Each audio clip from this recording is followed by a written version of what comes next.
সপ্তাহে একবার, 15 দিনে একবার, মাসে একবার, বছরে একবার পড়ার চেষ্টা করে না।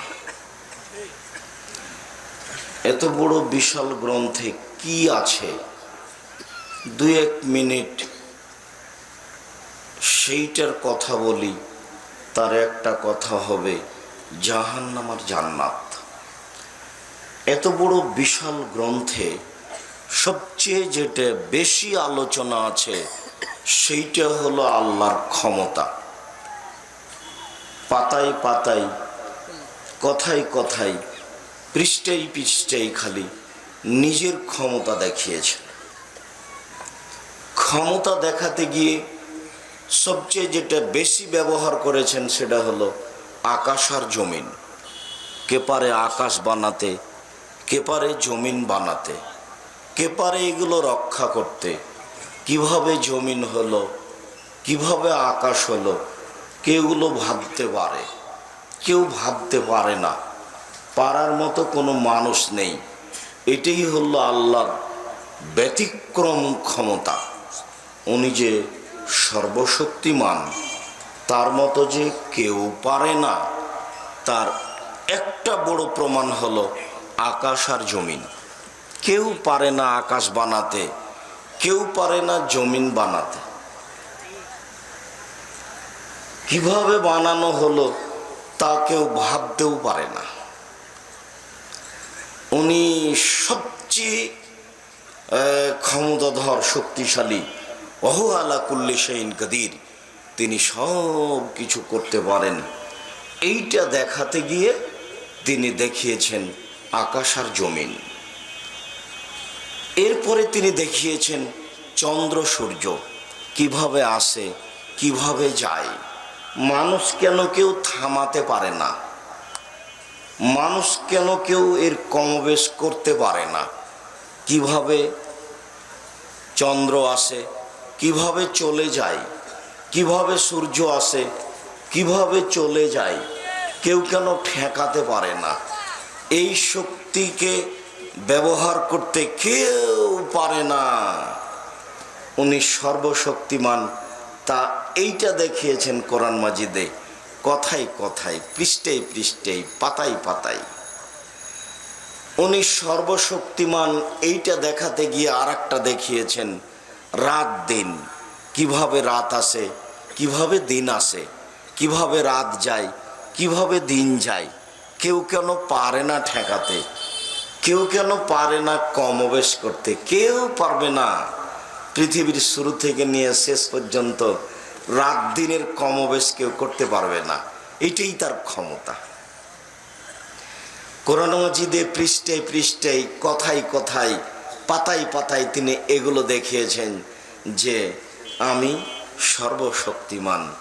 আমি চন্দ্র বানাতে পারি, সূর্য বানাতে পারি, আমি তা পরিচালনা করতে পারি, আমি জমিন বানাতে পারি, আমি আকাশ বানাতে পারি, আমি রাত দিন পরিচালনা করতে পারি।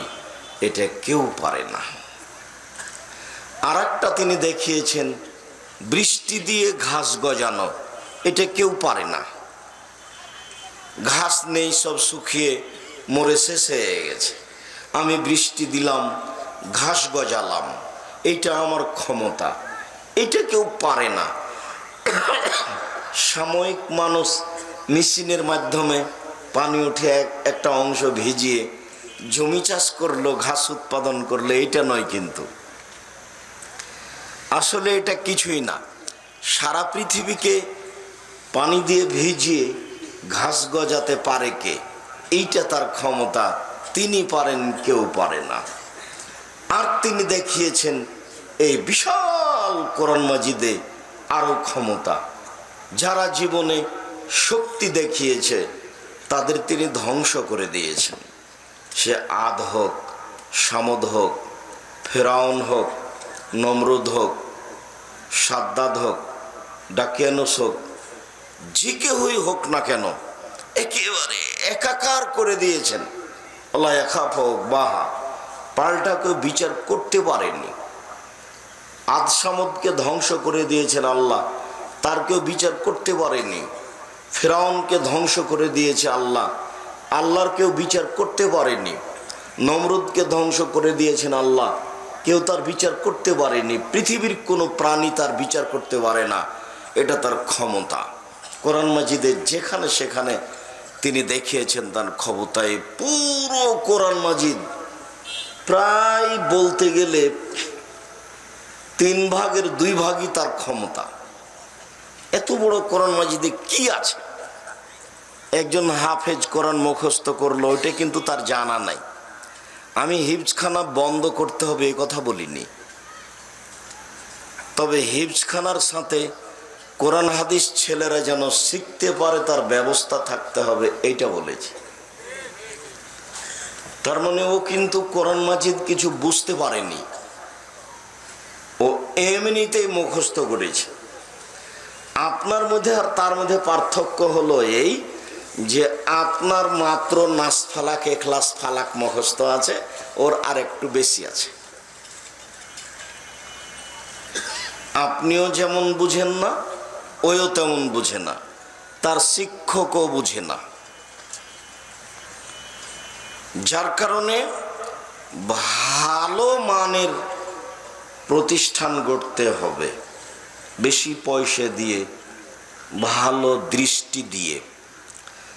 বিশাল ক্ষমতার মাঝে মাঝে দেওয়া আছে কিছু বিধান। চুরি করলে হাত কেটে নেওয়া হবে, সালাত আদায় করতে হবে, যাকাত দিতে হবে, এই কিছু কিছু বিধান আছে। আর মাঝে মধ্যে দেওয়া আছে যে দয়াশীল আর ক্ষমাশীল। পুরো কোরআন মাজিদে যে কত গাফুর আছে আর কত যে রাহিম আছে, একবারে হিসাব ছাড়াই রহমান আর রাহিম। কোরআন মাজিদ আপনি পড়েন কি না বুঝতে পারেন না, তো যেখানে সেখানে পাবেন তিনি হচ্ছেন ক্ষমাশীল, তিনি হচ্ছেন দয়াশীল, তিনি হচ্ছেন প্রেমময়, তিনি হচ্ছেন ক্ষমাশীল, তিনি হচ্ছেন প্রেমময়। এইভাবে কোরআন মাজিদকে ভরে ফেলে দেওয়া আছে দয়ার ক্ষমতা দিয়ে, দয়ার ক্ষমা দিয়ে, দয়ার ক্ষমা দিয়ে, পাতায় পাতায়, পৃষ্ঠায় পৃষ্ঠায়, লাইনে লাইনে তিনি রহমান, তিনি রাহিম, তিনি গাফুর, তিনি গাফফার, এই দিয়ে ভরা আছে। আর এরই ফাঁকে মাঝে মধ্যে আছে জাহান্নামার জান্নাত, জাহান্নামার জান্নাত, জাহান্নামার জান্নাত। এক জায়গাতে জাহান্নাম বলে আল্লাহ থেমে যাননি, কত যে জাহান্নামের কথা বলেছেন আর জান্নাতের কথা বলেছেন। মাঝে মধ্যে জাহান্নামার জান্নাত, জাহান্নামার জান্নাত। 30তম পারার ছোট ছোট সূরাগুলো তো মাঝে মধ্যে বলেছেন জাহান্নামের জান্নাত। সম্মানিত দিনী ভাই বোন, এই হলো কোরআন মাজিদের আলোচনা। 30 পারা কোরআন মাজিদের আলোচনা আপনাদের সামনে হয়ে গেল। এইসব আলোচনা আছে কোরআন মাজিদে। আপনি না বুঝলেন না আপনি পড়লেন, দুনিয়াতে আসা আর যাওয়া হলো পশু প্রাণীর মতো। পশু প্রাণীও এসেছে, বড় হয়েছে, তাকে একদিন মানুষ জবে করে খেয়ে নিয়েছে। কেউ জবে করে না খেয়েছে, তখনও মরে গেছে। ওর আসা যাওয়া যেমন হলো, আমাদেরও পৃথিবীতে আসা যাওয়া তেমন হলো। আমরাও বুঝতে পারলাম না যে এই কোরআন মাজিদে কি আছে, কেনই বা আল্লাহ পাঠালেন। এর জন্য প্রতিষ্ঠান একান্ত জরুরি। আজ আমরা দিনী দল সংগঠনে আছি, যদি প্রতিষ্ঠান না থাকে তাহলে এগুলো একদিন থাকবে না, সব হারিয়ে যাবে। দিন ধর্মের কথা মানুষ জানতে বুঝতে পারবে না। আর যখন মানুষ প্রতিষ্ঠান গড়বে, দিন ধর্ম বুঝবে, জানবে, তখন তার মাধ্যমে আর বাকি কাজগুলো সহজ হয়ে যাবে। যার জন্য প্রতিষ্ঠান একান্ত জরুরি, অতীব জরুরি। আর আমি আব্দুর রাজ্জাক বিন ইউসুফ তেমন কিছু করতে পারছি এটা আমার মনে বলে না, তবে আমার মনে বড় স্বাদ, আমি এদেশের মাটিতে উন্নত মানের প্রতিষ্ঠান গড়বই গড়ব ইনশাআল্লাহ। এদেশের মাটিতে উন্নত মানের প্রতিষ্ঠান গড়বই গড়ব ইনশাআল্লাহ। এদেশের মাটিতে নয়, ভারত বাংলাদেশ পাকিস্তানে নয়, এশিয়া মহাদেশে সবচেয়ে উন্নত মানের প্রতিষ্ঠান গড়বই গড়ব ইনশাল্লাহ, সেটাই জামিয়া সালাফিয়া। আপনি সহযোগিতা করলেও হবে, না করলেও হবে, হবেই হবে ইনশাল্লাহ। তবে আপনার কাছে আমি যেটা দাবি রেখেছি সেটা দোয়া করবেন, আল্লাহ তুমি জামিয়া সালাফিকে কবুল করো। বাকিটুকু কিভাবে হবে সেটা আপনাকে চিন্তা করতে হবে না, তবে হবে ইনশাল্লাহ, হবেই হবে ইনশাল্লাহ। জামিয়া সালাফি এখন প্রায় ৩৫০০ ছেলে মেয়ে পড়াশোনা করে ভিন্ন ভিন্ন স্থানে। ছেলেদের জায়গা ভিন্ন, মেয়েদের জায়গা ভিন্ন, ছেলেদের রান্না ভিন্ন ভিন্ন, মেয়েদের রান্না বান্না ভিন্ন। ১৫৬ জন শিক্ষক শিক্ষিকা, প্রায় ৫৫ জন কর্মচারী, প্রায় মাসে বেতন লাগে এখন ২০ লক্ষ। এক মাসে বেতন লাগে প্রায় ২০ লক্ষ। প্রতিষ্ঠানের নির্মাণের কাজ তো আছেই। আমার মনে বড় সাধ, এদেশের মাটিতে আমি উন্নত মানের প্রতিষ্ঠান গড়বই গড়ব ইনশাআল্লাহ। সেটাই হলো আপনাদের প্রাণের প্রতিষ্ঠান জামিয়া সালাফিয়া, যেখানে ছেলে মেয়ে বাংলা, ইংরেজি, আরবি উন্নত মানের শিক্ষা অর্জন করে জাতির অন্যায়ের বিরুদ্ধে লড়বে মুখে কলমে মিডিয়ায়। আপনি আমার দিনী ভাই, আপনি আমার দিনী বোন, জামিয়া সালাফিয়া সম্পর্কে কোনো সময় দুর্বল ধারণা রাখবেন না। আর আপনি মনে করবেন না যে জামিয়া সালাফিয়া আব্দুর রাজাক সাহেবের সম্পদ, তিনি গড়ছেন। জামিয়া সালাফিয়া জাতির সম্পদ। আমি সিলেট থেকে ঘুরে এসে জাতির সামনে দাঁড়িয়ে যেটা বলেছি, আমি জাতির জাতীয় সম্পদ নই। আমি রাজশাহী চাঁপাইনবাবগঞ্জের ভাষাতে কচুর পাতার পানি, কচুর পাতার উপরে যে পানি থাকে সে পানি টলমল টলমল করে পড়ে পড়ে পড়ে পড়ে। আমার ব্যক্তিগতভাবে কোনো ভিত্তি আছে এই কথা আমি মনে করি না। জাতির সম্পদ তো আমি হওয়া বহু দূরের কথা। আমি মরে যাই বেঁচে থাকি তাতে আসে যায় না। জাতির কোনো ব্যক্তির মাধ্যমে জামিয়া সালাফিয়ার জন্য সরিষা সম পরিমাণ ক্ষতি হয় না, এটা আমার জাতির কাছে দাবি। আমার ব্যক্তিগতভাবে তার ব্যাপারে সামান্যতম দুর্বলতা আছে এটা আমি মনে করি না। জামিয়া সালাফিয়া ডাঙ্গিপাড়া পাওয়া রাজশাহীতে ১৭০০ ছেলে পড়াশোনা করে এখন, ১৭০০ ছেলে। জামিয়া সালাফিয়া ডাঙ্গিপাড়া পাওয়া রাজশাহীতে মেয়ে পড়ে এখন ৮৫০। এখানে মেয়ে পড়ে আবাসিক ৫০০, আপনার বাড়ির পাশে যেটা, আর ছেলে আছে এখানে প্রায় ৮০০ ৮৫০। জামিয়া সালাফিয়ার বর্তমান অবস্থা, জামিয়া সালাফিয়া ডাঙ্গিপাড়া পাওয়া রাজশাহী, জামিয়া সালাফিয়া রূপগঞ্জ নারায়ণগঞ্জ ঢাকা, জামিয়া সালাফিয়া ৬ মাইল বাবুগঞ্জ বরিশাল, জামিয়া সালাফিয়া তেঘরা বিরল দিনাজপুর। আমরা আপাতত এই ৪টা জামিয়া সালাফিয়া নিয়ে পরিকল্পনা করছি। আরও বাংলাদেশের মাটিতে যেগুলো বড় বড় বৃহত্তর জেলা, সেসব জায়গায় জামিয়া সালাফিয়া গড়বে বলে আমরা আশাবাদী ইনশাআল্লাহ। যার কারণেই আপনাদেরকে আমি আন্তরিকভাবে দোয়া করার জন্য অনুরোধ জানাই। উপরে যদি কবুল হয়ে থাকে তাহলে আর কোনো সমস্যা হবে না, আর উপরে যদি কবুল না হয় যতই চেষ্টা করেন সফল হওয়া যাবে না। শুধু আমার এইটাই ভয়। আর আমি এই কথাটাই আল্লাহকে বলি যে আমি মানুষ, আমার কোথাও ভুল ত্রুটি থাকতে পারে। যদি কোথাও ভুল ত্রুটি থাকে তাহলে তুমি আমার এটা সংশোধন করে দাও। আমি নিজে থেকে তার ক্ষতি করার জন্য কোনো কাজ করতে রাজি নই। আমি জামিয়া সালাফে যদি এক সন্ধ্যা খেয়ে থাকি আমি তার টাকা দিয়ে দিই, আমার মাধ্যমে জামিয়া সালাফের ১ পয়সা ক্ষতি হোক এটা আমি চাই না। আর আমার সাহস মনোবল এটাই যে জামিয়া সালাফে দেশের মাটিতে একদিন বড় থেকে বড় উন্নত মানের প্রতিষ্ঠান হবেই হবে ইনশাআল্লাহ। যেখানে ছেলে মেয়ে বাংলা, ইংরেজি, আরবি উন্নত মানের শিক্ষা অর্জন করে জাতির অন্যায়ের বিরুদ্ধে লড়বে মুখে কলমে মিডিয়ায়। তার একটি মাধ্যম হচ্ছে মাসিক আল ইতেশাম পত্রিকা। আপনাদেরকে আমি মাসিক আল ইতেশাম পত্রিকাকে জাতীয় সম্পদ মনে করার জন্য অনুরোধ জানাচ্ছি। আপনি মাসিক আল ইতেশাম পত্রিকাকে কোনো সময় ছোটোভাবে দেখবেন না। মাসিক আল ইতেশাম পত্রিকায় 14 জন কর্মচারী আছে, 10 জন মুফতি আছেন, 10 জন গবেষক আছেন। ভালো কাগজে বের করার চেষ্টা করা হয়। আরও তো সব কিছু খরচ আছে, বিশাল ব্যয়বহুল খরচের একটা পথ মাসিক আল ইতেশাম পত্রিকা।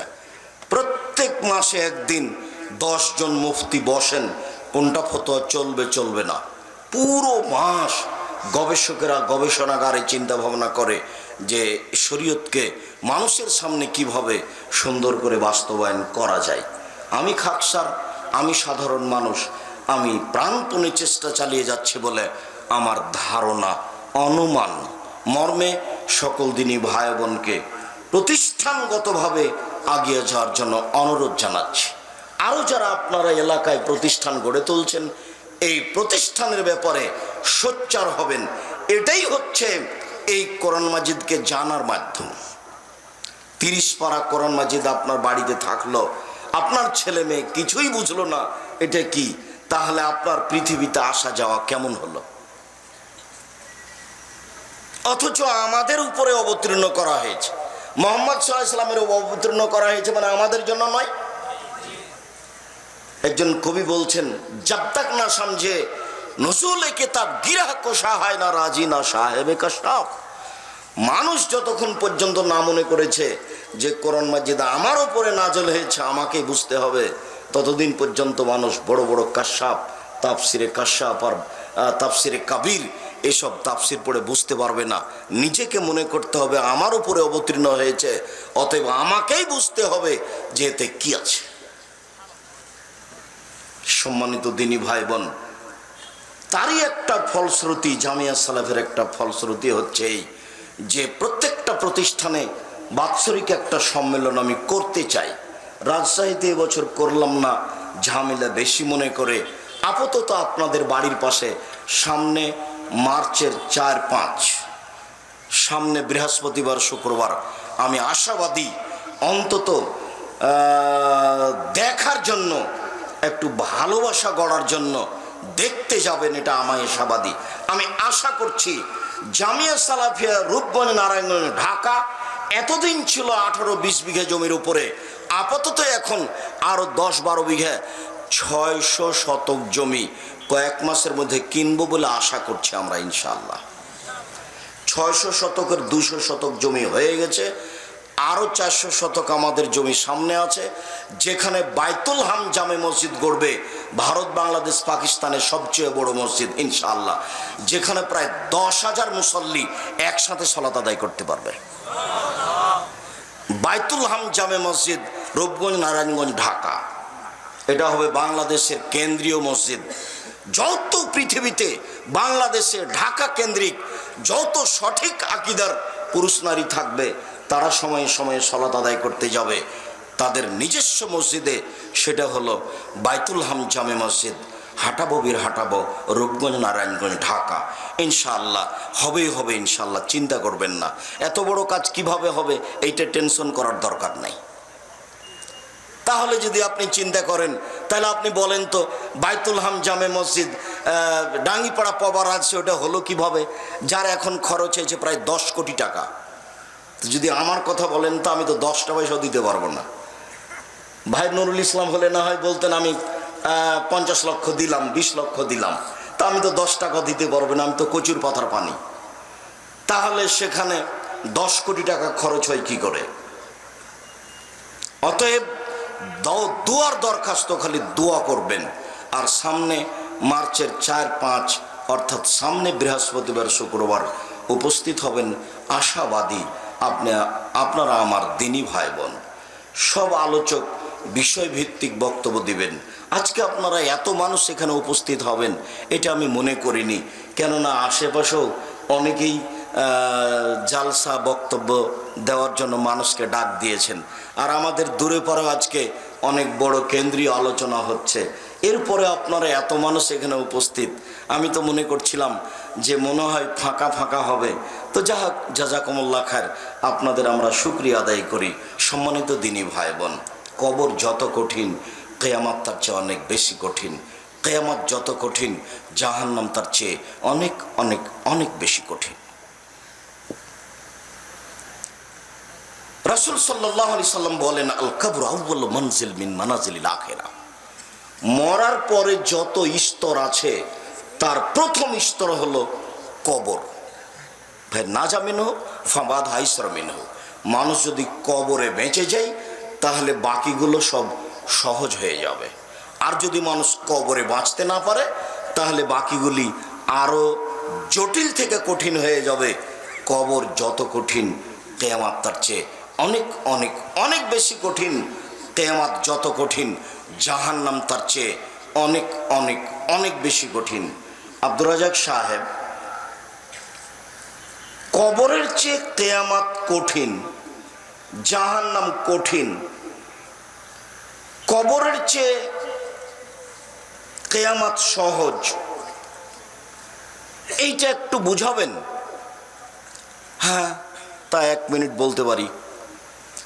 রাসূল সাল্লাল্লাহু আলাইহি সাল্লাম কবরের সময়সীমাকে বাসর রাত বলে উল্লেখ করেছে। বাসর রাত, বিবাহ করার পরে প্রথম রাতে যে বউ নিয়ে সময় কাটায় এইটার নাম বাসর ঘর, বাসর রাত।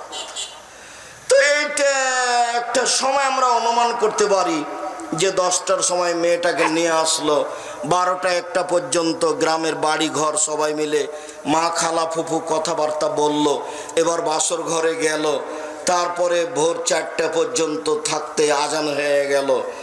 তাহলে মোটামুটি বোঝা গেল যে বাসর ঘরের সময়সীমা 4 ঘন্টা। ভালো মানুষের জন্য কবরে থাকার সময়সীমা 4 ঘন্টা। রাসূল সাল্লাল্লাহু আলাইহি সাল্লাম বলছেন, ভালো মানুষের জন্য কবরে থাকার সময়সীমা হলো বাসর ঘরের রাতের সমান।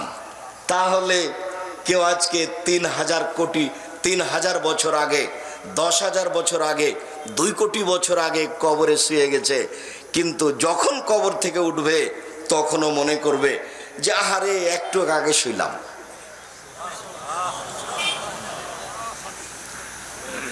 আর কিয়ামতের মাঠ, রাসূল সাল্লাল্লাহু আলাইহি সাল্লাম বললেন, ভালো মানুষের জন্য ফরজ সালাত আদায়ের সমান। তো আমরা ধরি তাহলে জোহরের সালাত আদায় করতে মোটামুটি কত সময় লাগে? 10 মিনিট, 5-7 মিনিট। তাহলে কিয়ামতের সময়সীমা ভালো মানুষের জন্য মোটামুটি কয় মিনিট? 5-7 minute, 10 minute. আর যদি ঠেকে যায়, চেয়ারম্যান সাহেবকে আমি বলেছিলাম, ভাই সব কাজে আসেন না, এগুলো খুব কঠিন। তার মানে এতে 10-এর সম্পদ আছে। তো 10-এর সম্পদ খুব ভয়াবহ। নিজের পয়সা আমি 5,000 টাকা ফেলে দিলাম, খেয়ে নিলাম, তাতে আসে যায় না। 10-এর পয়সার যদি 1 টাকা আমার মাধ্যমে 19-20 হয়ে যায়, সেটার জন্য বিচারের মাঠে রেহাই হবে না। ওইটার বিচারের জন্য যদি আমার 1 টাকার 19-20-এর জন্য যদি আমার বিচার দেরি হতে 1 দিন দেরি হয় তাহলে 50,000 বছর। যদি 3 দিন দেরি হয় তাহলে আমার বিচারের সময়সীমা হয়ে গেল 1.5 লক্ষ বছর। কতদিন আমার বিচার চলবে আল্লাহই ভালো জানে। যার জন্য আমি সকল দিনী ভাই বোনকে বলি যে আপনারা 5 ওয়াক্ত সালাতের সাথে সাথে একটা বেশি বেশি কাজ করবেন, দান। দান যা আছে, খাওয়া খরচ বাদ দিয়ে সবকে দিয়ে ফেলে দেওয়ার চেষ্টা করবেন। তবে যারা ব্যবসা বাণিজ্য করছেন, টাকা ইনকাম করছেন, তারা সবই দিয়ে দিয়েন না। দিলে তো আপনারা বাকি কাজ বন্ধ হয়ে যাবে। আমি কাউকে কোনোদিন টাকা পয়সা ইনকাম কম করতে বলিনি। চকলেট দিয়ে ব্যবসা করতে বলেছি এই জন্য যাতে করে ঋণ নিতে না হয়। কোটি টাকা আপনি ঋণ নিয়ে ব্যাংক থেকে টাকা উঠে ব্যবসা শুরু করলেন, তার বিনিময়ে জাহান্নাম। তো আপনি করলেন কি? আপনি চকলেট দিয়ে ব্যবসা শুরু করেন, 30 বছরে কোটি টাকার মালিক হন, তাহলে নিজেও ভালো থাকবেন, ছেলে মেয়েও ভালো থাকবে, ফকির মিসকিনকে দিতে পারবেন, প্রতিষ্ঠানে কিছু দিতে পারবেন। যারা ব্যবসা বাণিজ্য করছেন তারা ঘুমের ঘরে ব্যবসা করবেন, এটা আমার পরামর্শ থাকছে। পয়সা কোনোদিন কম ইনকাম করতে হবে এ কথা হিসাব ঠিক নয়, পয়সা বেশি ইনকাম করতে হবে এ কথাই ঠিক। রাসূল সাল্লাল্লাহু আলাইহি ওয়াসাল্লাম বলছেন, বুখারী মুসলিমের হাদিস, শোনো, তোমরা তোমাদের ছেলে মেয়েকে নিঃস্ব ছেড়ে যেও না, তোমরা তোমাদের ছেলে মেয়েকে সম্পদশালী করে যাও, এটাই তোমাদের জন্য জরুরি। ছেড়ে যাব মানুষের কাছে হাত পাতবে, এটা ঠিক নয়। কেন আমি কথাটা বলি যে যতদিন পর্যন্ত আপনার বিচার চলবে, যদি আপনার দান থাকে তাহলে আপনি দানের ছায়াতলে থাকতে পাবেন। দেখা যাক বিচার কতদিন চলে। যদি 3 দিন চলে 3 দিনই থাকবেন, যদি 3 বছর চলে 3 বছর থাকবেন, যদি 3 লক্ষ বছর চলে তো 3 লক্ষ বছরই থাকবেন ছায়ার নিচে। দেখা যাক কি হয়, বিচার কতদূর চলে, কতদিন চলে। আর সবচেয়ে পরে বিচার হবে যারা জালেম তাদের, যারা জমি দখল করে নিয়েছে, যারা জোর করে রিক্সাওয়ালাকে 1 থাপ্পড় মেরে দিয়েছে, যারা ক্ষমতা দেখিয়ে মানুষের প্রতি অত্যাচার চালিয়েছে, তাদের বিচার দেরিতে হবে সবচেয়ে শেষে। জেনা, চুরি, সুদ, ঘুষ এগুলো সময় লাগলো, তাড়াতাড়ি শেষ হয়ে যাবে। কিন্তু যারা মানুষের জমি দখল করে নিয়েছে, এটা বুঝানো খুব কঠিন। বুঝাতে বুঝাতে বুঝাতে কতদিন যাবে আল্লাহ ভালো জানে।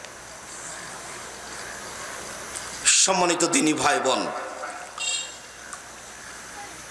তো কবর যত কঠিন, কিয়ামত তার চেয়ে বেশি কঠিন। কিয়ামত যত কঠিন, জাহান্নাম তার চেয়ে অনেক অনেক অনেক বেশি কঠিন। যদি কবরে উত্তর ভালো হয় তাহলে পরস্পর সবই সহজ। যার কারণে মুহাম্মদ সাল্লাল্লাহু আলাইহি সাল্লাম সালাতে সালাম ফিরার পূর্বে এভাবে বলতেন, আল্লাহুম্মা ইন্নী আউযু বিকা মিন আযাবি জাহান্নাম, আল্লাহ তোমার কাছে আমি জাহান্নাম থেকে বাঁচতে চাই। ওয়া আউযু বিকা মিন আযাবিল কবর, আমি তোমার কাছে কবরের শাস্তি থেকে বাঁচতে চাই। ওয়া আউযু বিকা মিন ফিতনাতিল মাসিহিদ দাজ্জাল, আমি তোমার কাছে দাজ্জালের ফিতনা থেকে বাঁচতে চাই। ওয়া আউযু বিকা মিন ফিতনাতিল মাহি ওয়াল মামাত, তোমার কাছে বাঁচতে চাই ইহকালের বিপদ, তোমার কাছে বাঁচতে চাই পরকালের বিপদ হতে।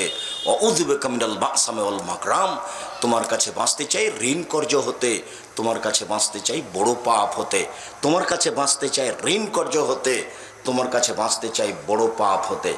শুধুমাত্র ছেলের মুখের আহার, আমার ছেলেরা আজকে সারাদিন না খেয়ে থাকবে, যদি মানুষের বাড়ি থেকে ধান কর্জ চাউল কর্জ না নিয়ে আসি, তখন আপনি ঋণ কর্জ করতে যাবেন। ভুলেও কোনোদিন ব্যবসা বাণিজ্যের জন্য ঋণ করবেন না।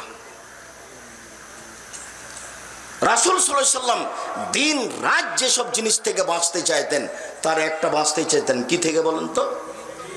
ঋণ কর্জ থেকে। যার ঋণ কর্জ আছে তার জানাজা হবে না, জানাজাই নেই, জাহান্নাম জান্নাত তো পরে। বোকা মানুষ ব্যাংকে চাকরি করে, তাই ব্যাংক থেকে লোন নিয়ে 5 তলা বাড়ি করেছে, তো মরে গেছে, ওর মাথাতে কিছুই নেই। ব্যাংক তাকে লোন দিয়েছে, ওরা ব্যাংকে চাকরি করে, ওও খুশি, বউ খুশি, স্বর্ণ দিয়ে বাড়ি বানিয়েছে। ফকিরে ভিক্ষা চাইলে খালি বলে মাফ করো, খালি মাফ করো, খালি মাফ করো। এই ছেলে, তোমাকে সতর্ক করে যাচ্ছি, তোমার মাকে বলে দিও যে আম্মা, যখন আমি বাড়ি থেকে বের হব তখন আমার ব্যাগে, আমার পকেটে 10 টাকা 5 টাকা 200-100 টাকা দিয়েন তো আম্মা। ফকির আসলে যেন আমাকে মাফ করে, এই কথা বলা না লাগে। আর আপনারা যারা পরিবারের মালিক স্ত্রী আছে, আপনাদেরকে আমি অনুরোধ করে জানাচ্ছি, স্ত্রীকে আজকে বলে দিবেন রাতে গিয়ে, শোনো, যখন আমি বাড়ি থেকে বের হব তখন আমার কাছে কিছু খুচরা টাকা দিয়ে দিও, 10 টাকা 20 টাকা 50 টাকা দিয়ে দিও।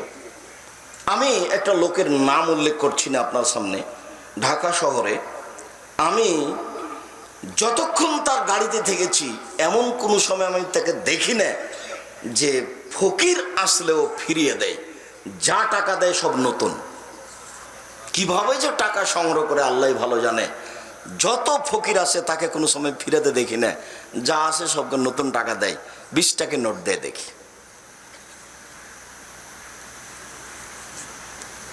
সম্মানিত দিনী ভাই বোন, আপনাদের কাছে জরুরি অনুরোধ জানিয়ে গেলাম, উপস্থিত বৈঠকের দিনী মুসলিম বোন, আপনার যদি স্বামী থাকে, ছেলে থাকে, তাহলে আপনাকে আমি অনুরোধ জানিয়ে যাচ্ছি, আপনি এটা জরুরি জিম্মেদারি মনে করে নেন যে আমার জাহান্নাম বলতে একটা আগুনের খণ্ড। জাহান্নামে যাবে মানুষ আর জিন, গরু ছাগল যাবে না, পশু প্রাণী কেউ যাবে না। আল্লাহ তাআলা বলেন, কাল্লা লা ইউমবাদান্না ফিল হুতামা ওমা আদরাকা মাল হুতামা, অবশ্যই অবশ্যই তাকে চূর্ণ বিচূর্ণকারী হোতামা নামক জাহান্নামে নিক্ষেপ করা হবে। মোহাম্মদ, আপনি কি বলতে পারেন ওমা আদরাকা মাল হুতামা, চূর্ণ বিচূর্ণকারী হোতামা নামক জাহান্নামটি কি? এটিকে আপনার জানা আছে? আমি বলি, নারুল্লাহিল মুকাদা, তা হচ্ছে জ্বলন্ত উত্তপ্ত আগুন। এগুলো কিন্তু কোরআন মাজিদের আয়াত। আবার শেষ পারাতে আছে যেটা আপনার মুখস্থ আছে, আপনি তো কোনোদিন দেখেননি, এমনি বয়স পার হয়ে গেল। আমি কত অনুরোধ করেছি যে আপনি প্রত্যেক দিন কোরআন মাজিদ পড়বেন, আজকে আপনি পড়েছেন কিনা আমার মনে হয় না। সূরা ইখলাস 3 বার পড়েছেন। আমি আপনাকে হাত উঠাতে বলে অপমান করতে চাই না, তবে যদি না পড়ে থেকেছেন তো ভুল হয়েছে, একবারে কান ধরে তওবা করবেন এভাবে যে আল্লাহ ভুল হয়ে গেছে, আমার যেন কোনোদিন আর পার না হয় সূরা ইখলাস অন্তত 24 ঘন্টায় 1 বার 3 বার না পড়ে। বুঝাতে পারিনি কথা মনে হয়। আপনাকে আমি কতদিন বললাম যে সূরা ইখলাস 3 বার পড়লে কি হবে? কি হবে? একবার কোরআন মাজিদ পড়ার সমান নেকি হবে। তো এতে আপনার সমস্যা কোথায়? ব্যাগ আপনি ভরে নিচ্ছেন না কেন? ওর কি ঠেকা বাঁধেছে আপনাকে নেকি দিতে পারবে না? তো আপনার ব্যাগ ভর্তি করে নিতে আপনার সমস্যা কোথায়? আপনি সূরা হাসরের 3 আয়াত পড়তে গেলেন ফজরের পরে, বেদাতি হয়ে আপনি। সম্মানিত দিনী ভাই বোন, মহান আল্লাহ বলেন, সাউসলিহি সাকার, অচিরে আমি তাকে সাকার নামক জাহান্নামে নিক্ষেপ করব। ওমা আদরাকা মা সাকার, মোহাম্মদ আপনি কি বলতে পারেন সাকার নামক জাহান্নামটি কি? আপনার জানা আছে? আমি বলি, লা তুবকি ওয়ালা তাদার, সাকার এমন একটি জাহান্নাম যেখানে মানুষ মরেও না, যেখানে মানুষ বাঁচেও না, তার নাম জাহান্নাম। মরে গেলে শেষ হলো না, বাঁচলাম শেষ, বাঁচলাম না। আল্লাহ বলছেন, আপনাকে আমি কি দিয়ে বুঝাই জাহান্নাম কি জিনিস? কবর যত কঠিন, কিয়ামত তার চেয়ে অনেক বেশি কঠিন। কিয়ামত যত কঠিন, জাহান্নাম তার চেয়ে অনেক অনেক অনেক বেশি কঠিন।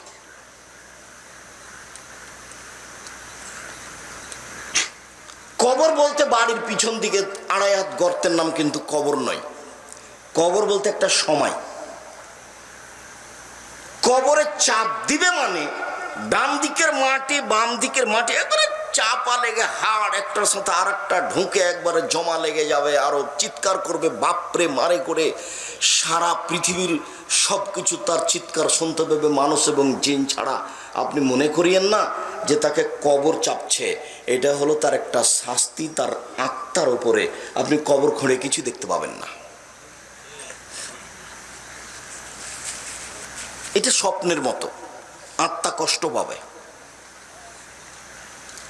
কবরই যদি কবর হতো তাহলে যাকে বাঘে খেলো তার কবর কোথায়? আপনাদের কবরস্থানের কবরই যদি কবর হয় তাহলে যে আগুনে জ্বলে মারা গেল তার কবর কোথায়? মরার পরে বিচারের দিন পর্যন্ত এই সময়ের নাম হলো কবর। বিচারের মাঠে সবাই উঠবে, তার নাম বিচারের মাঠ। জাহান্নাম জান্নাত হয়ে যাবে, বিচারের মাঠ শেষ হয়ে গেল। জাহান্নাম কি জিনিস? তিল মৌতু মিন কুল্লি মাকানিন ওয়া মা হুয়া বিমাইত, মরণ চতুর্দিক থেকে ঘিরে ধরবে, তবুও সে মরবে না, তার নাম জাহান্নাম। লা ইয়ামুতু ফিহা ওয়া লা ইয়াহইয়া, মানুষ সেখানে মরবেও না, মানুষ সেখানে বাঁচবেও না, তার নাম জাহান্নাম। আয়াত থেকে একটু জাহান্নামের সংক্ষিপ্ত পরিচয় দিচ্ছিলাম। এবার আল্লাহ রাসূলের মুখ থেকে 2-1 বাক্য। রাসূল সাল্লাল্লাহু আলাইহি সাল্লাম বলেন, ইন্না সাকরাতাল আযীমা লা তুলকা মিন শাফিরে জাহান্নাম, বিশাল একটা পাথর যদি জাহান্নামের মুখের উপরে ছেড়ে দেওয়া হয় তাহলে নিচে যেতে সময় লাগবে ৭০,০০০ বছর। তো ১ কোটি মণ ওজনের একটা পাথর যদি ১ মিনিট নিচে যায় কত যেতে পারে? ১ ঘন্টা, ১ মাস, ১ বছর, ১০০ বছর, ১০০০ বছর, ৭০,০০০ বছর।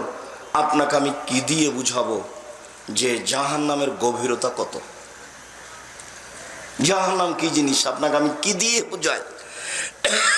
রাসূল সাল্লাল্লাহু আলাইহি ওয়াসাল্লাম বলছেন যে মুনাফিক জাহান্নামের নিচে থাকবে, হিন্দু থাকবে, এই কথা তিনি বলেননি। যারা মুনাফিকি করে আপনাকে আমি নিষেধ করেছি, যেখানে ২ জন বসে আছে সেখানে আপনি বসবেন না। এই ছেলে, আপনাকে আমি 4টা উপদেশ দিয়েছি। ১, আপনার জীবনে সবচেয়ে জরুরি কাজ 5 ওয়াক্ত সালাত নামাজ। 2, আপনার জীবনে জরুরি কাজ বৈধ রুজি। 3, আপনার জীবনে জরুরি কাজ কোরআন মাজিদ তেলাওয়াত করা। 4, আপনার জীবনে জরুরি কাজ আপনি 2 জন যেখানে বসে আছে এখানে বসবেন না। কেন? ওখানে আর একজনের বদনাম হচ্ছে, ওর সাথে অংশগ্রহণ করার কোনো প্রয়োজন নাই। যখন আপনি আপনার কাজকর্মে পরামর্শ বৈঠক করছেন সেটা ভিন্ন কথা। আড্ডা পিটেন আপনি দোকানের সামনে বসে কি করে? স্বভাব কখন পরিবর্তন হবে? হয় না কেন? এই 4টা আমি উপদেশ সব সময় দেওয়ার চেষ্টা করেছি আর অনুরোধ করেছি রক্ষা করার জন্য। সম্মানিত দিনী ভাই বোন, মুনাফিক জাহান্নামের নিচে থাকবে। যারা বদনাম গীবাত করে ওরা মুনাফিক। খুব সাবধান, হিন্দু জাহান্নামের নিচে যাবে এই কথা আল্লাহর নবী বলেননি, আল্লাহ বলেননি। জাহান্নামে যাবে। রাসূল সাল্লাল্লাহু আলাইহি ওয়াসাল্লাম বলেন, ইন্না গিলজা জিলদেহি ইসনানে ও আরবাউনা জেরা। একজন জাহান্নামীর গায়ের চামড়া 42 হাত মোটা। তিনি বলেন, ওয়াইন্না জিরসাম ইসলা উহুদিন। একজন জাহান্নামীর দাঁত হলো উহুদ পাহাড়ের সমান।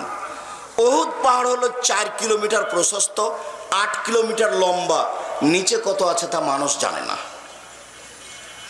তার একটা দাঁত যদি এরকম হয় আর যদি মুখের গোস্ত না থাকে তাহলে দাঁত কেমন লাগবে দেখে?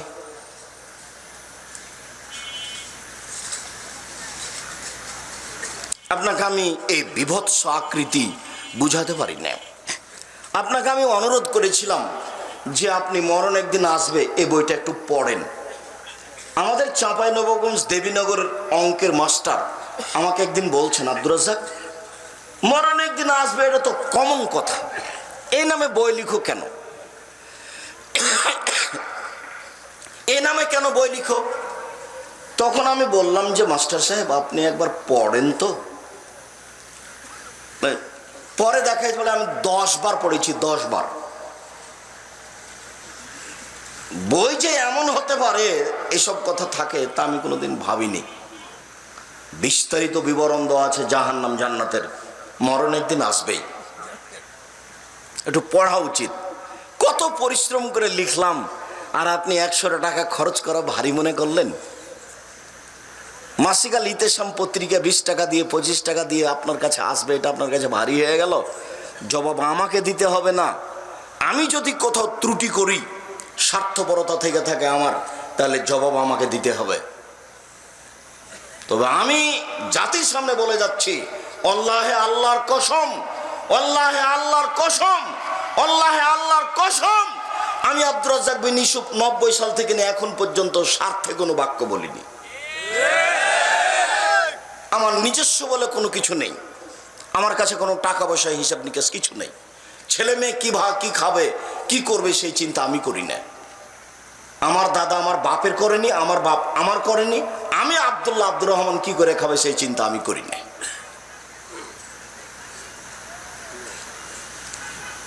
রুজি ওদের আছে একটা, এটা আমি বিশ্বাস করি। আমি আপনাদেরকে বলেছি যে নিজের ছেলে মেয়ের জন্য যেমন দোয়া করেন, আব্দুল্লাহ আব্দুর রহমান আব্দুর রহিম তাদের জন্য দোয়া করবেন। তাদেরকে যেন আল্লাহ জাতির একটা বড় খাদেম হিসাবে কবুল করে। তাদের কোনো ভুল ত্রুটি থাকলে যেন আল্লাহ ঠিক করে দেন।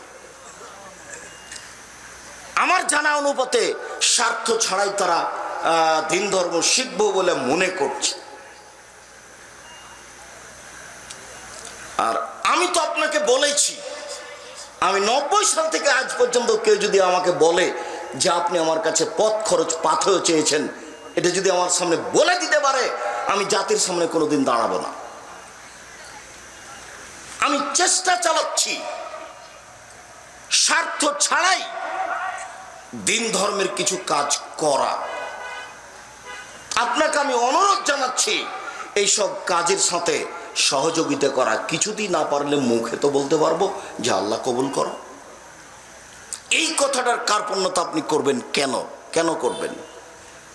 আল্লাহ কবুল করো এই কথা যদি কবুল হয়ে যায়, তাহলে আমার মধ্যে যে ভুল ত্রুটি আছে সেটা আল্লাহ কি করবেন? ঠিক করে দিবেন। রাসূল সাল্লাল্লাহু আলাইহি ওয়াসাল্লাম বলেন, ওয়াইন্না বাইজাহুম ওয়াইন্না ফাকাজাহুম মিসলু বাইজা। এই উরুরানটা হচ্ছে বাইজা পাহাড়ের সমান। বাইজা পাহাড়ের 39 কিলোমিটার লম্বা। রাসূল সাল্লাল্লাহু আলাইহি ওয়াসাল্লাম বলেন, ওয়াইন্না মাজলিসু বাইনা মক্কা ওয়াল মদিনা। একজন জাহান্নামীর বসার জায়গা 450 মাইল মক্কা থেকে মদিনা। একটা লোকের বসার জায়গা যদি 450 মাইল হয়, আর প্রতি হাজারে 999 জন লোক যদি জাহান্নামে যায়, তাহলে জাহান্নাম কত বড়! বিচারের মাঠে জাহান্নাম থাকবে, জান্নাত থাকবে, মানুষ থাকবে, জিন থাকবে, গরু ছাগল থাকবে, পশু প্রাণী থাকবে, ইলিশ মাছ থাকবে, সব কিছু থাকবে। আল্লাহ থাকবেন, ফেরেশতা থাকবেন, জিবরাইল থাকবেন, মেকাইল থাকবেন। বলেন কিয়ামতের মাঠ কত বড়!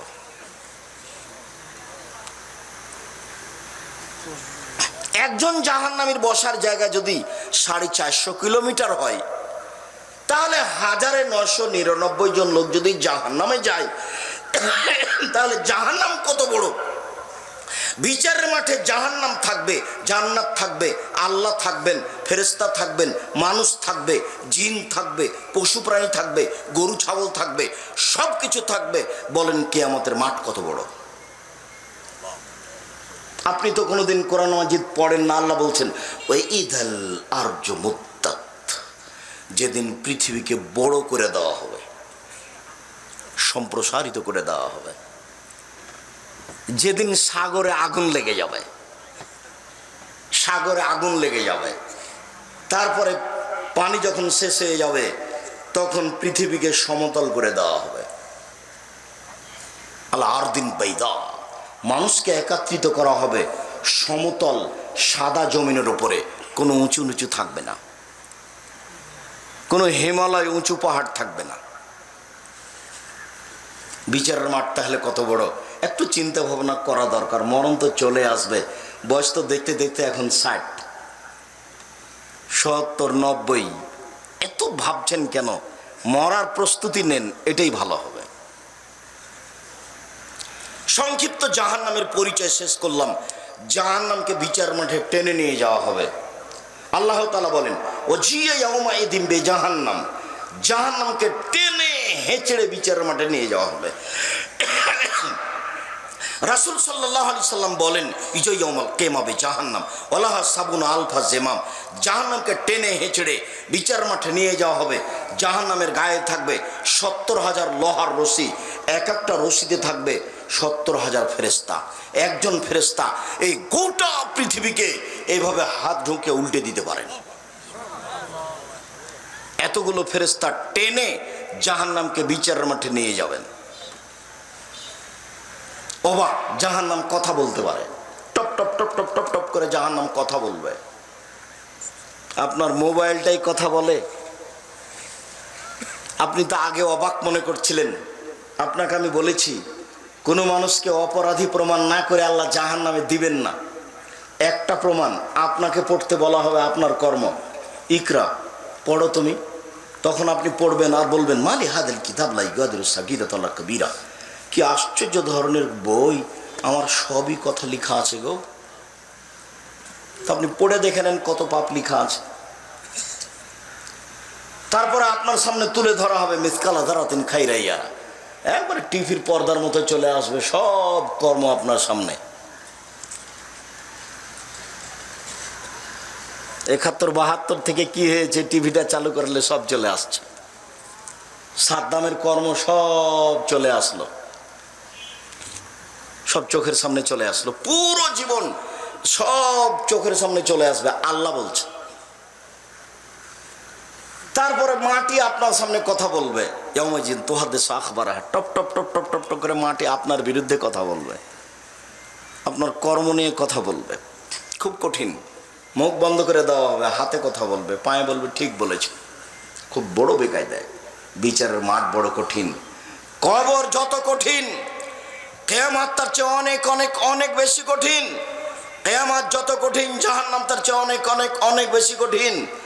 জাহান্নাম কথা বলতে পারে, ফাস্তাকাতিন নার ইলা রাব্বিহা, জাহান্নাম তার প্রতিপালককে অভিযোগ করে বলল, প্রতিপালক ইয়াতি বাজহা বাজা, আমার কিছু অংশকে ধরে খাচ্ছে, এদিকের আগুন ঝাপটা মেরে ওই দিকের আগুনকে ধরে খাচ্ছে, আমার একটু কথা শুনবেন কি, ভিতরের শাস্তিকে একটু হালকা করে দিবেন। তখন আল্লাহ বলছেন আচ্ছা ঠিক আছে, মেনে নিলাম, বেনাফসাইনে দুইটা শ্বাস দিয়ে, একবার ছাড়ো আর একবার ধরো, একবার ছাড়ো একবার ধরো। একবার ছাড়লে পৃথিবী 6 মাস গরম থাকবে, আর একবার ধরলে পৃথিবী 6 মাস ঠান্ডা থাকবে। আর না হলে ঠান্ডা এলাকা থেকে একবার ছাড়ো, তাহলে পৃথিবী 6 মাস ঠান্ডা থাকবে। গরম এলাকা থেকে একবার ছাড়ো, তাহলে পৃথিবী 6 মাস গরম থাকবে। ওই শ্বাস পৃথিবীতে যেভাবে আসছে, যেখানে যত বেশি আসছে সেখানে তত গরম, যেখানে যত কম আসছে সেখানে তত গরম কম। কথা কি বুঝাতে পেরেছি? জাহান্নাম কথা বলতে পারে। বিচারের মাঠে যখন জাহান্নামকে দেওয়া হবে, তখন জাহান্নামকে বারবার আল্লাহ বলবেন তুমি কি পূর্ণ, তুমি কি পূর্ণ। তখন জাহান্নাম বলবে আর কি কিছু আছে, মানে থাকলে দেন। তাহলে বোঝা যাচ্ছে মানুষ দিয়ে জাহান্নাম পূর্ণ হবে না। ফওয়াজা কাদামাহু, তখন আল্লাহ তাআলা তার পাখানাকে জাহান্নামে ঢুকিয়ে দিবেন। এনজিব বাজাব বাজিন, তখন জাহান্নামে কিছু অংশের মধ্যে ঢুকে আঁটো সাঁটো হয়ে চাপা লেগে যাবে। তখন জাহান্নাম বলবে কত কত কত, যথেষ্ট যথেষ্ট যথেষ্ট। জাহান্নামের খড়ি হবে মানুষ ও পাথর। ওয়াকুদুহান নাস ওয়াল হিজারা, জাহান্নামে কোনো খড়ি থাকবে না, মানুষ আর পাথর। যত মূর্তি দেখতে পাচ্ছেন বাংলাদেশের মাটিতে, এরকমই ভারতের মাটিতে আছে, এরকম অন্যান্য দেশে আছে। সব মূর্তিগুলিকে জাহান্নামে দেওয়া হবে আপনাকে বোকা বানানোর জন্য।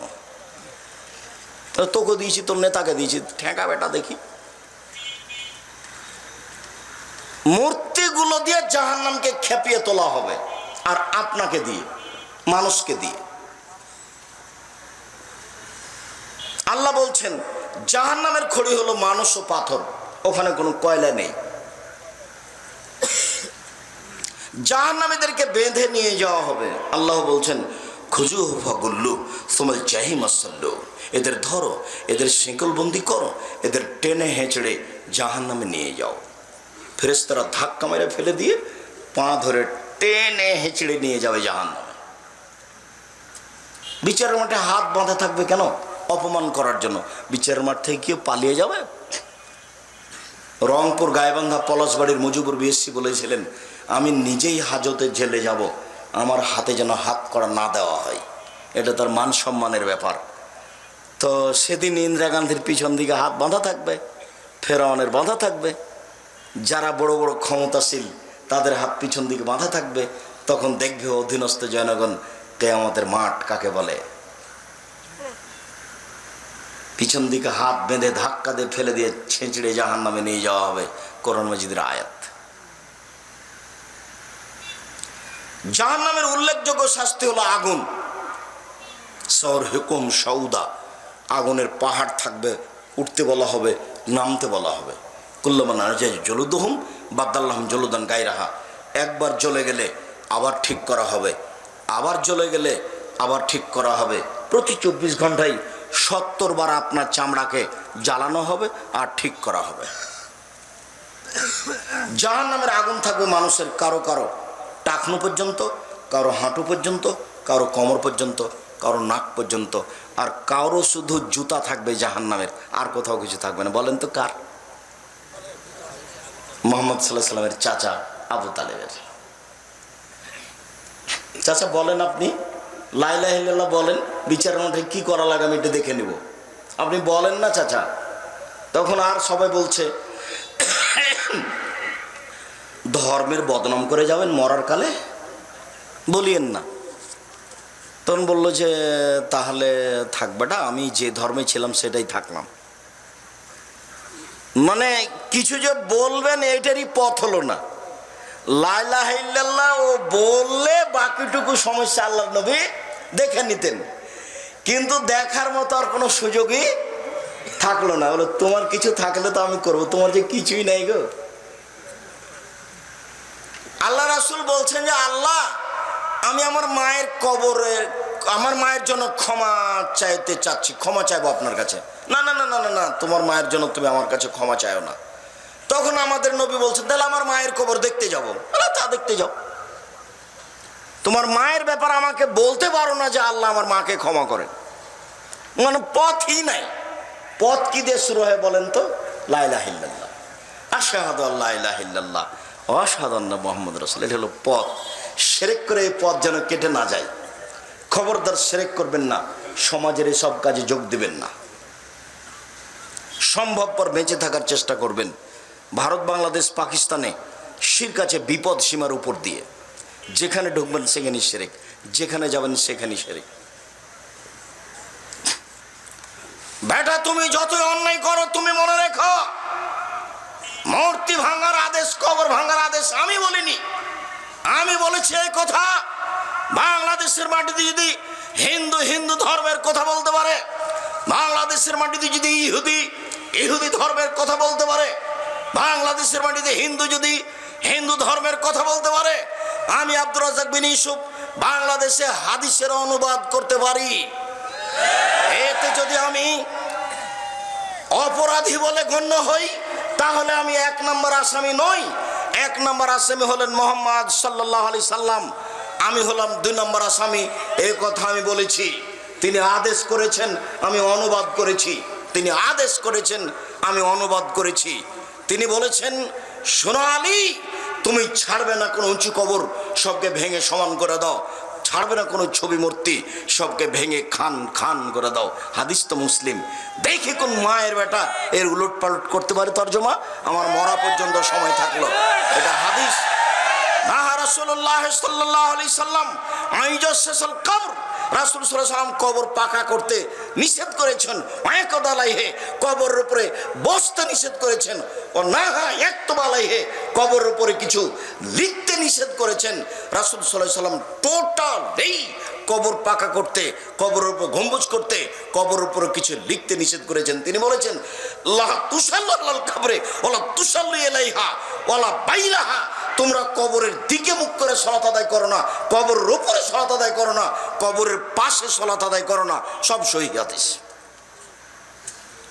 আপনি জাতিকে ফাঁকি দিতে পারেন। আমি আব্দুর রাজ্জাক বিন ইউসুফ কোনো সমস্যাকে সামনে রেখে জাতিকে ফাঁকি দেওয়ার জন্য পৃথিবীতে আসিনি। আর আমি এই কথা বলি না যে তোমার বয়স 24 বছর 26 বছর, তুমি একজন যুবক, আমি গাড়িতে বসার সাথে সাথে তুমি এসব বাঁশ দিয়ে আমাকে আঘাত করলে তুমি মনে করো না যে তুমি করছো। আমি মনে করি যে তোমার মুরব্বী হুজুর হুজুরি করেছে, জব হুজুরকে দিতে হবে। তুমি সিলেটের মাটিতে কবর পূজা করো, সেই জন্য সারা পৃথিবী কবর পূজা করবে, তুমি এটা মনে করো না। ভুল হিসাব। আমি কবর পূজার কথা বলিনি। মুহাম্মদ সাল্লাল্লাহু আলাইহি সাল্লাম কবর ভাঙতে বলেছে। তোমার হুজুরকে তুমি এই হাদিস অনুবাদ করতে বলো। হাদিস তো মুসলিম। কবরের পাশে সালাত আদায় করা নিষেধ, কবরের উপরে সালাত আদায় করা নিষেধ, কবরের দিকে সালাত আদায় করা নিষেধ। কবরকে নিয়ে সময় কাটাও, আবার মানুষের প্রতি আঘাত করতে যাও, হিসাব পাও না। আমি এর বিনিময়ে তোমার কাছে চাইনি, তোমার কাছে কি চাইবো? ওসি সাহেব বলে পাঠিয়েছেন যে আব্দুর রাজ্জাক সাহেব মামলা করলে আমি মামলার বিষয়টি দেখব। তা বলছে জি না, মামলা করে আমি রোজ ওখানে হাজিরে দিতে যাব, সমস্যার মুখোমুখি হব, আমি ওর বিনিময় মানুষের কাছে চাই না, বিনিময় যে দিতে পারে তার কাছে চাই। আমি যারা অন্যায় করেছে তার হেদায়েত কামনা করি। মুহাম্মদ সাল্লাল্লাহু আলাইহি সাল্লাম বললেন, ওই জাতি কি করে সম্পদ পরিত্রাণ পেতে পারে যে জাতি তাদের নবীর দাঁতকে ভেঙে দিল। তখন আল্লাহ বলছেন, আপনার জন্য এটা ঠিক নয়, আপনি কেন এই কথা বললেন, আপনি তো হেদায়েতের জন্য এসেছেন। তখন রাসূল সাল্লাল্লাহু আলাইহি সাল্লাম এই কথা বাদ দিয়ে বলছেন, আল্লাহ তুমি তাদের হেদায়েত করো। ওই সময়ে জিবরাইল পাহাড়ের ফেরেশতা এসে বলছেন, আপনি চিন্তা করছেন কেন, যাকে খারাপ লাগছে তার ব্যাপারে বলেন না, আমি পাহাড়টা নিয়ে যে চাপিয়ে দিই। বুঝছেন না, পাহাড় চাপিয়ে দিতে হবে না। মানুষের প্রতি আঘাত করে, আলেম ওলামার প্রতি আঘাত করে দিন ধর্মের কাজ করছে এটা মনে করো না। মানুষের মরণ আছে, তোমারও মরণ আছে, বিচার একদিন হবেই, এই অন্যায়ের বিচার একদিন হবেই, এই বিশ্বাস আমি করি। তুমি বরং জাতির কাছে ক্ষমা চাও, আল্লাহর কাছে হেদায়েত চাও, তাহলে তোমার সফলতা আছে। মানুষকে অপমান করে, মানুষকে আঘাত করে, মানুষকে মেরে ফেলার পরিকল্পনা রেখে তুমি বিচারের মাঠে সফলতা অর্জন করতে পারো না। এই যুবক, তুমি তোমার হুজুরকে বলো, তোমার পীর সাহেবকে বলো, দেখে এভাবে বলুক, আল্লাহে আল্লাহর কসম, আল্লাহে আল্লাহর কসম, আল্লাহে আল্লাহর কসম, আমি পীর সাহেব 30 বছর থেকে কোনোদিন অপ্রয়োজনীয় বাক্য বলিনি। দেখি তোমার হুজুর বলতে পারে কিনা। আমি আব্দুর রাজ্জাক বিন ইউসুফ বলছি জাতির সামনে, আমি জাতির ক্ষতি করিনি। আল্লাহে আল্লাহর কসম, আল্লাহে আল্লাহর কসম, আল্লাহে আল্লাহর কসম, আমি আব্দুর রাজ্জাক বিন ইউসুফ 30 বছর থেকে কোনোদিন অপ্রয়োজনীয় বাক্য বলিনি। আপনাকে তিতাও লাগতে পারে, আপনাকে মিঠাও লাগতে পারে। আমি কোনোদিন কেচ্ছা কাহিনী বলিনি, আমার জীবনে কোনো কেচ্ছা কাহিনী নেই। তোমার পীর সাহেবের পুরো জীবন তলিয়ে দেখো যে 1 ঘন্টা বক্তব্য দিলে কতটি হাদিস অনুবাদ করেছে। সম্মানিত দিনী ভাই বোন, পরকাল খুব ভয়াবহ। জাহান্নামের উল্লেখযোগ্য শাস্তি হচ্ছে আগুন, জাহান্নামের উল্লেখযোগ্য শাস্তি হচ্ছে ঠান্ডা পানি, জাহান্নামের উল্লেখযোগ্য শাস্তি হচ্ছে আপনার জাক্কুম গাছ, কাঁটাযুক্ত গাছ। এইসব এলাকায় আছে কিনা বলতে পারবো না, আমরা তো চাঁপাইনবাবগঞ্জ পল্লীর মানুষ। নদীর পাশে কতগুলো গাছ হয়, গাছে ফল হয়, এই ছোট ছোট ভিতরে বীজ থাকে বেগুনের বীজের মতো। যখন গাছটা মরার সময় হয়ে আসে তখন এই বেগুনের গাছ, বেগুনগুলো, ওই ফলগুলো লাল লাল হয়ে যায়, আর গায়ে শুধু কাঁটা আর কাঁটা। এটাই হলো জাক্কুম গাছ। জাক্কুম গাছ হলো কাঁটা দিয়ে পরিপূর্ণ। মানুষ যখন জাহান্নামে গিয়ে খেতে চাইবে, 1000 বছর পরে তাকে জাক্কুম গাছ খেতে দেওয়া হবে। খাওয়ার সাথে সাথে গলায় বেঁধে যাবে, নিচেও যাবে না, বেরো হবে না। তার নাম লা ইয়ামুতু ফিহা ওয়া লা ইয়াহইয়া, মরবেও না, বাঁচবেও না।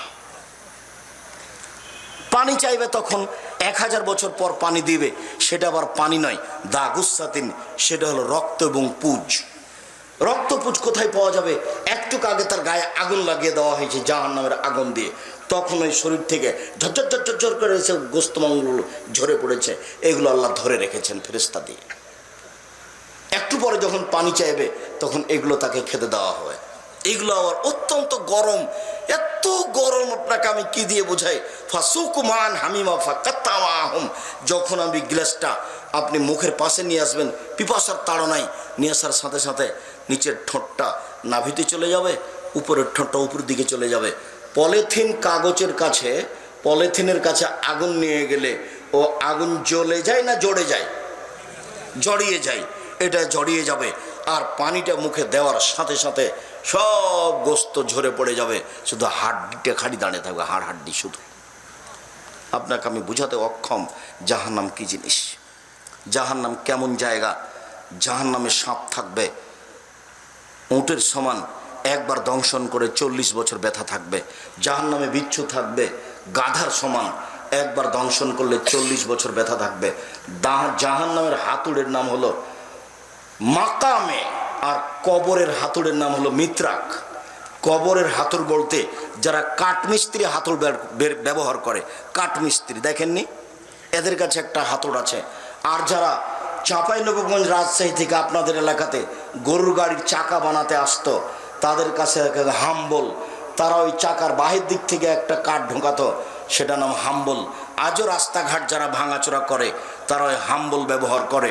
ওই হাম্বলের